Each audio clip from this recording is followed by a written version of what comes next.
So SSI is a program that goes back to the 1970s, and it really provides income support to, in this case, families raising children with quite severe disability. The SSI rules got to be pretty severely affected to be eligible for SSI.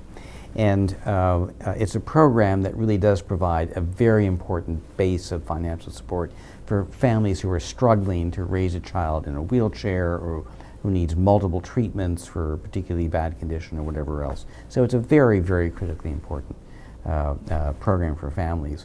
So there was an article in the New York Times by Nick Kristof, which basically said, gee whiz, we're worried that this might be providing bad incentives to families who are keeping their kids out of school because if they put them in school, they won't get their SSI check.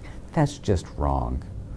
And that's really what motivated us to write this letter. It's a program that's been extremely effective and takes care of about 1 million kids in America today who really do have quite severe disability.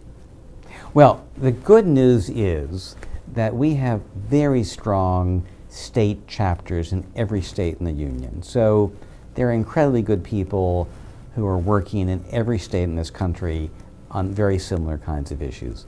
So we have a website, the AAP.org. You can go onto it and you can find out a little bit about your state chapter, at least maybe the person who's currently leading it or the executive director of it, and I'd email that person and say, hey, can we connect? I mean, our sense is that we need to develop a bit more in-depth understanding of the issues of poverty and to be able to bring them to policymakers at every level, from agency people to federal government to state governments, and really talk about the strategies that are there. But I think it's really important to talk about the economic benefits of doing this better, and they really do exist. I think you and I are going to need young people to support our Social Security pretty soon.